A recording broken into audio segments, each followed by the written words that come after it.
وسبحان الله وما أنا من المشركين. السلام عليكم ورحمة الله وبركاته. إن الحمد لله نحمده ونستعينه ونستغفره ونعوذ بالله من شرور أنفسنا ومن سيئات أعمالنا من يهده الله فلا مضل له ومن يضلل فلا هادي له أشهد أن لا إله إلا الله وحده لا شريك له وأشهد أن محمدا عبده ورسوله لا نبي بعده. أما بعد, kaum muslimin yang dimuliakan oleh Allah Subhanahu wa taala, alhamdulillah kita kembali dipertemukan oleh Allah Subhanahu wa taala di tempat yang mulia ini, dan dengan izin Allah Subhanahu wa taala kita akan membahas satu pembahasan yang sangat penting dalam kehidupan kita, apalagi saat ini kita sudah hampir keluar dari bulan Syawal dan menuju bulan yang berikutnya, yakni bulan Zulqa'dah. Setelah bulan Zulqa'dah, Zulhijjah. Jadi bulan Syawal ini bulan ke-10 dari bulan Hijriah. Zulqa'dah 11, Zulhijjah 12. Jadi ada 12 bulan dari penanggalan Hijriah. Nah, dan di bulan Zulqa'dah dan Zulhijjah ada amalan yang sangat agung. Apa itu? Haji. Di bulan Zulqa'dah itu sudah mulai orang-orang berdatangan ke Mekah, ya. Ada yang langsung ke Madinah, ada juga langsung ke Mekah. Namun bukan itu hal yang akan kita bahas, ya. Yang akan kita bahas insyaallah yakni amalan yang mulia di bulan Zulhijjah, yakni amalan kurban. Nah, tidak apa-apa, mungkin suatu waktu kita akan membahas perkara haji dan umroh, ya. Nah, supaya semangat kita juga untuk pergi haji dan umroh. Ini sekarang kita khusus membahas tentang kurban, ya. Dan ketahuilah wahai kaum muslimin yang dimuliakan oleh Allah Subhanahu wa taala, bahwa kurban adalah ibadah yang sangat agung, Pak. Ibadah yang sangat agung. Oleh karenanya disebutkan pada beberapa ayat di dalam Al-Qur'an tentang ibadah ini. Ya. Saking agungnya ibadah kurban ini sampai Allah menyebutnya dalam Al-Qur'an. Ya. Bukan cuma satu ayat, tapi berbagai ayat di dalam Al-Quran. Nah, dan kurban ini, Pak, ibadah yang berlaku kepada seluruh umat. Jadi bukan cuma umatnya Nabi Muhammad SAW, tapi umat-umat sebelum kita juga diperintahkan mereka untuk berkurban. Ingat kisahnya Habil dan Qabil? Siapa itu Habil dan Qabil, Pak? Anak Nabi Adam, ya. Tapi salah satu di antara mereka menjadi korban pembunuhan. Siapa yang membunuh, Pak? Qabil. Ingat ya, namanya Qabil. Pembunuh dalam bahasa Arab itu namanya qatil. Qatil. Makanya dia Qabil. Dan si Qabil ini, Pak, mendapatkan dosa setiap pembunuhan yang terjadi di dunia. Nauzubillahi min zalik. Setiap pertumpahan darah di permukaan bumi yang terjadi, Pak, dia dapat juga dosanya, karena dialah yang melakukan pertama kali pembunuhan di muka bumi, Pak. Makanya bahayanya Pak kalau gara-gara kita orang juga melakukan keburukan. Ya, makanya Nabi SAW mengatakan, man sanna sunnatan sayyi'atan falahu mithlu ajri fa'ilihi. Barang siapa yang melakukan keburukan kemudian ada yang tiru Pak, maka dia mendapatkan juga dosa sebagaimana orang yang mengamalkan. Na'udzubillahi min dzalik. Begitupun dengan kebaikan. Kebaikan juga begitu Pak. Kalau ada orang berbuat kebaikan gara-gara kita, sebab kita, maka kita dapat pahala juga semisal dengan pahala yang dilakukan oleh orang yang mengamalkan itu. Nah, kita kembali Pak. Jadi bukan hanya kepada umat Islam saja, ya, namun juga kepada umat-umat terdahulu. Amalan apa lagi Pak yang umat terdahulu juga amalkan, yang disebutkan dalam Al-Quran? Puasa. Ya ayyuhalladzina amanu kutiba alaikumus shiyam kama kutiba alal ladzina min qablikum. Langsung Allah sebutkan juga sebagaimana telah diwajibkan atas orang-orang sebelum kalian, umat-umat sebelum kalian. Naam. Ini disebutkan ya bahwa umat sebelum kita juga diwajibkan, bukan diwajibkan Pak, maaf, diperintahkan, disyariatkan untuk berkurban. Allah mengatakan dalam surah Al-Hajj ayat ke-34, Allah mengatakan walikulli ummatin ja'alna mansaka liyadhkuru ismallahi ala ma razaqahum min bahimatil an'am fa ilahukum ilahu wahid falahu aslimu wa basyiril mukhbitin.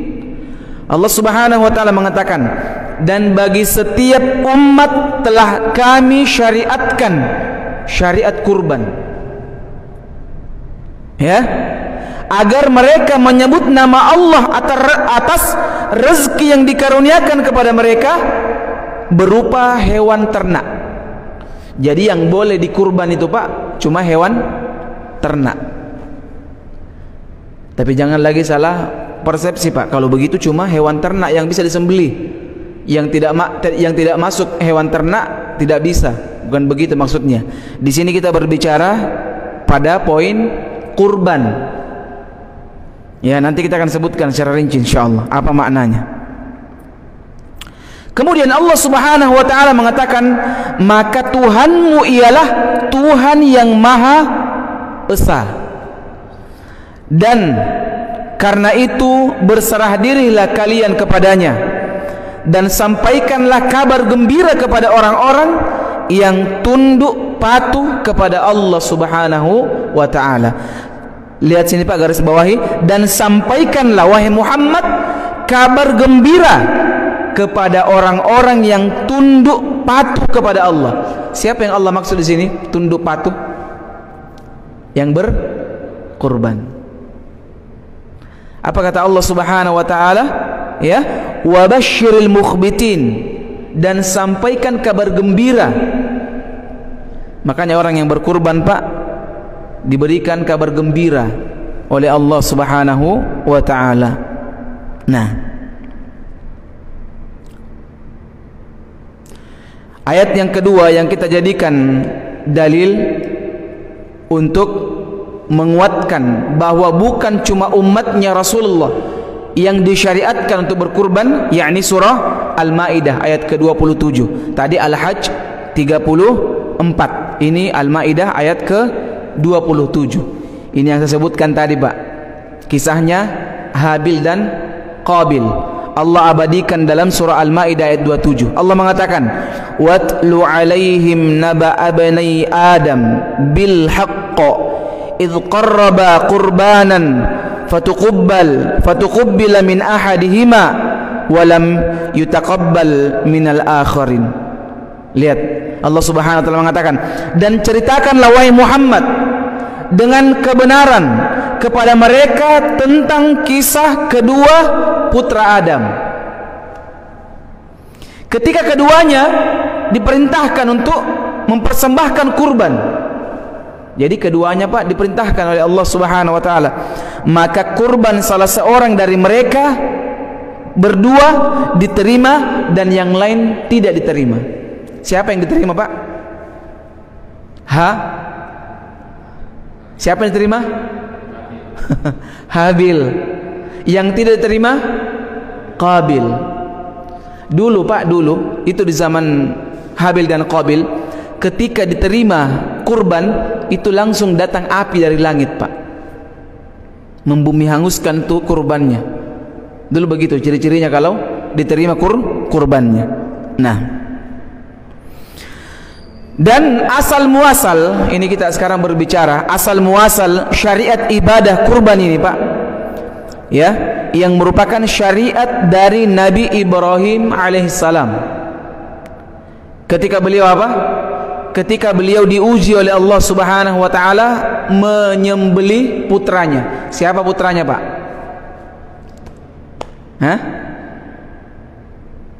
Siapa putranya? Dua putranya Nabi Ibrahim, Pak. Ada Ishak, ada Ismail. Di kajian malam Ahad itu saya jelaskan sejarah Yahudi, ya, sejarah Yahudi. Masih banyak kaum muslimin yang tidak tahu asal usul Yahudi ini, Pak, ya. Nah, asal usulnya sebenarnya keturunan Yahudi itu dikaitkan erat dengan kisah keturunan Nabi Ishaq. Nabi Ishaq. Nah, nanti kita lanjutkan ceritanya. Kita tidak fokus di sini, ya. Jadi Nabi Ibrahim alaihissalam memiliki dua putra. Yang satu Ismail dan yang satu Ishaq. Ismail inilah yang Allah berikan perintah untuk dikurbankan. Jadi bukan Ishak. Ada riwayat yang mengatakan Ishak yang diperintahkan. Ini riwayat yang lemah. Yang kuat adalah Ismail. Dan konon, Pak, di Mekah masih ada tempatnya, Pak. Tapi wallahu a'lam bishawab, apakah benar, ya? Makanya saya kalau ajak jamaah travel itu umroh atau kita manasik haji di sana, Pak, saya tunjukkan tempatnya, tapi saya bilang konon katanya itu ada tugu di sebelah kiri setelah kita keluar dari Muzdalifah menuju ke Mina. Itu ada di sebelah kiri, Pak, di bangunan tinggi itu, pegunungan. Saya bilang konon di situ tempatnya disembelih Ismail. Wallahu a'lam bishawab. Ya. Namun Allah Subhanahu wa taala menebus dan menggantikannya dengan seekor kambing atau kibas. Maka peristiwa ini kemudian diabadikan pada hari raya Idul Adha. Makanya Allah Subhanahu wa taala mengatakan dalam Al-Qur'an dalam surah As-Saffat ayat 107, "Wa fadainahu bidzibhin 'adzim." Allah katakan, dan kami tebus anak itu dengan seekor sembelihan yang besar. Masya Allah. Ini apa namanya? Sesuatu yang sangat luar biasa, Pak. Kalau mungkin Nabi Ibrahim diperintahkan sembelih, tapi melalui tangan para algojo, itu tidak terlalu berat, Pak. Iya kan? Sudah, potong saja anakku. Tapi ini diperintahkan pakai tangannya sendiri, Pak. Pakai tangannya sendiri Nabi Ibrahim alaihissalam. Ibrahim itu manusia juga, Pak, yang memiliki cinta dan kasih sayang. Namun cinta dan kasih sayangnya kepada Allah itu melebihi daripada dunia beserta isinya yang beliau miliki. Ini pelajaran yang sangat luar biasa, Pak, dalam kehidupan Ibrahim.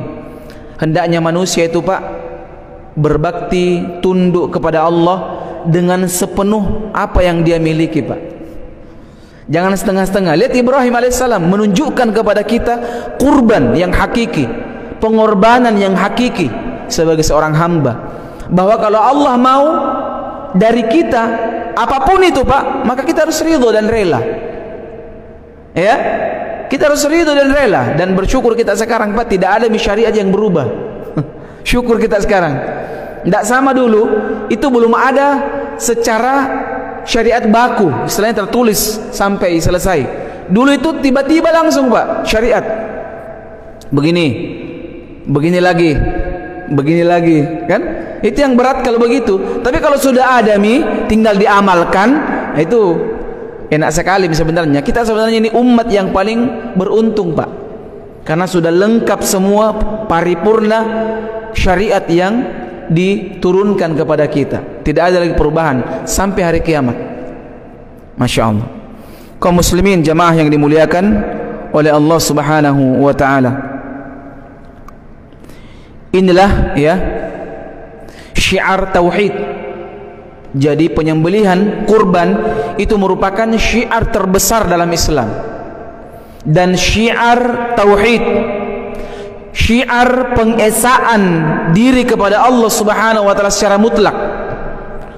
Jika ada seorang yang menyembelih karena Allah, artinya dia sedang mengagungkan ketauhidan kepada Allah Subhanahu wa ta'ala. Jadi tidak semua orang mampu berkurban Pak, tidak semua. Karena kurban itu Pak terkumpul padanya ibadah, harta, dan juga hati. Ya, keikhlasan. Bukan cuma harta, harus ada juga ibadah hati di situ Pak. Nah, kemudian jemaah yang dimuliakan oleh Allah Subhanahu wa ta'ala, kurban juga bukti syukur kita kepada Allah Subhanahu wa ta'ala. Nah, jadi beribadah kepada Allah Subhanahu wa ta'ala dengan menyembelih hewan kurban karena Allah adalah salah satu bukti syukur kita kepada Allah Subhanahu wa ta'ala.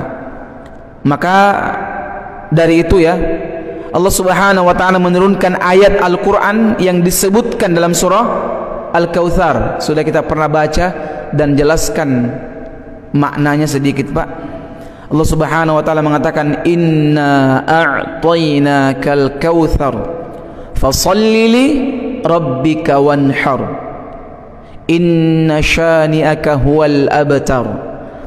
Allah mengatakan, sungguh kami telah memberikan wahai Muhammad nikmat yang banyak. Apa di sini nikmatnya Pak? Diberikan telaga Al-Kautsar. Telaga Al-Kautsar yang kalau kita minum di situ Pak tidak akan kehausan selama-lamanya. Nah, maka Allah Subhanahu wa ta'ala mengatakan fasalli li rabbik, maka berkurbanlah untuk Rabbmu. Maka salatlah untuk Rabbmu, wanhar, dan berkurbanlah. Inna syani'aka huwal abtar, sungguh orang-orang yang membencimu dialah orang-orang yang terputus dari rahmat Allah Subhanahu wa ta'ala. Jadi kurban yang dilakukan oleh Nabi SAW yakni sebagai bentuk kesyukuran Nabi SAW, ya, karena diberikan apa? Anugerah telaga Al-Kautsar. Diberikan telaga Al-Kautsar. Nah, dan di sini kita lihat Pak betapa agungnya kurban ini. Allah gandengkan dengan ibadah yang mulia, yakni salat. Allah gandengkan dengan salat. Fasalli li rabbika wanhar. Fasalli li rabbika di sini maknanya yakni salat Idul Adha. Dan berkurbanlah kata Allah Subhanahu wa ta'ala. Kaum muslimin yang dimuliakan oleh Allah Subhanahu wa ta'ala. Jadi ini Pak yang perlu kita ketahui di antara keutamaan berkurban. Nah, kemudian yang ingin saya jelaskan juga yakni hewan kurban. Jadi hewan kurban itu Pak, ketika kita berkurban, bukan dagingnya yang sampai kepada Allah Subhanahu wa ta'ala, bukan juga kulitnya, ya, akan tetapi takwa kita kepada Allah Subhanahu wa ta'ala. Dan ini amalan yang paling mulia Pak, amalan yang paling mulia di tanggal 10 Zulhijjah. Jadi kurban itu Pak sahnya disembeli di hari Idul Adha dan 3 hari nahar setelahnya, jadi 4 hari. Jadi kalau ada orang melakukan di tanggal 9 maka tidak diterima kurbannya. Ada orang melakukan di tanggal 14 maka tidak diterima. Yang diterima kalau disembeli di tanggal 10, 11, 12 dan 13. Nah, dan yang paling utama disembeli di hari tanggal 10 Zulhijjah, itu hari lebaran. Nabi SAW mengatakan, "Ma amila ibnu Adam yauman nahar amalan ahabbu ila Allah azza wa jal min hiraqatid dam." Nabi SAW mengatakan, tidaklah anak Adam mengamalkan satu amalan pada hari penyembelihan yang dicintai oleh Allah Subhanahu wa taala daripada menumpahkan darah. Menumpahkan darah di sini Pak bukan tikam orang Pak, bukan ya. Bukan pergi bom orang, bukan pergi bunuh orang. Yang dimaksud di sini adalah melakukan penyembelihan. Jadi ini Pak yang perlu kita ketahui. Nah, kemudian perlu juga kami sampaikan ya bahwa kurban hukumnya, kira-kira apa hukumnya Pak? Para ulama berbeda pendapat. Ada yang mengatakan dia wajib. Wajib Pak, kalau kita tidak berkurban dosa. Ya, ini dalilnya. Ini dapat ada dalilnya juga Pak. Jadi masing-masing kita sebutkan. Yang pertama bahwa disebutkan bahwa kurban itu hukumnya wajib. Ini diriwayatkan oleh Imam Ahmad. Ya, man kana lahu sa'atun wa lam yudhah fala yaqrabanna musallana. Barang siapa yang mempunyai kelapangan harta kemudian dia tidak melakukan penyembelihan, maka jangan dia mendekati tempat sholat kami. Akhirnya Nabi usir Pak. Ya. Nah, ini bentuk penegasan ya dari Nabi SAW bahwa kurban itu wajib. Namun sekali lagi kita sampaikan bahwa pendapat ini adalah pendapat banyak di antara para ulama kita yang mengatakan lemah ya, pendapat yang lemah.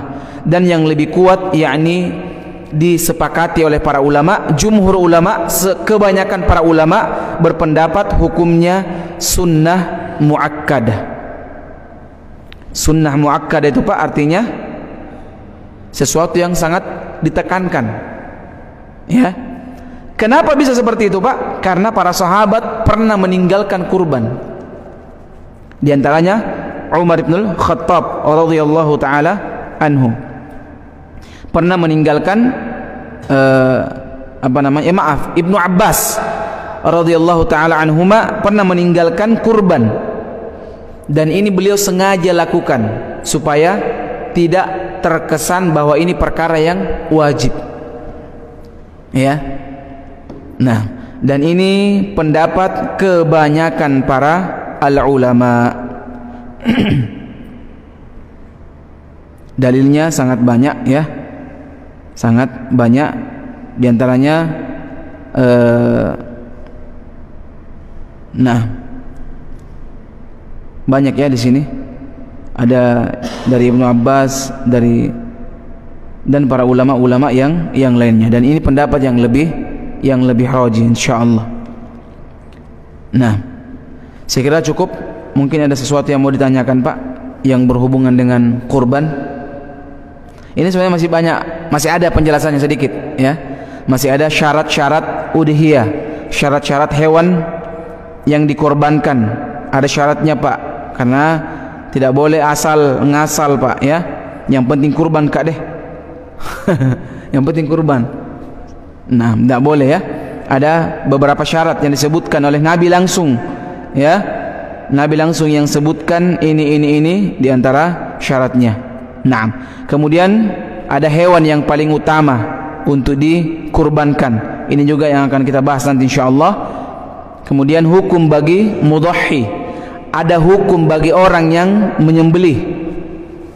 Ada hukum kena juga dia yang menyembelih. Apa hukumnya? Nanti insyaallah kita akan sebutkan di pertemuan yang akan datang insyaallah. Ada juga aturan-aturan bagi yang menyembelih, adab-adab menyembelih. Ini semua perlu disampaikan, Pak, supaya kaum muslimin faham. Karena ibadah dalam Islam itu tidak boleh dikerjakan seadanya, Pak. Yang penting jadi. Itu enggak boleh dalam Islam. Yang penting jadi, yang penting sudah selesai, enggak boleh. Harus pelaksanaannya itu, Pak, ikhlas dan sesuai standar yang telah ditetapkan oleh Allah dan Rasulnya sallallahu alaihi wasallam. Saya kira cukup, Pak, sudah masuk waktu. Semoga bermanfaat ya. Mungkin pertanyaannya di pekan depan, pikir-pikir dulu apa yang mau ditanyakan. Biasanya kalau kajian itu lupa pertanyaannya. Keluar kenapa Anda kutanyakan tadi ini? Insyaallah ya. Segera cukup ya. Barakallahu fikum. Semoga Allah Subhanahu wa taala memberikan taufik kepada kita semua, memberkahi kita semua, dan yang paling penting semoga Allah Subhanahu wa taala mengistiqomahkan kita semua di atas jalan kebenaran insyaallah. Subhanakallahumma wa bihamdik asyhadu an la ilaha illa anta astaghfiruka wa atubu ilaik. Assalamualaikum warahmatullahi wabarakatuh.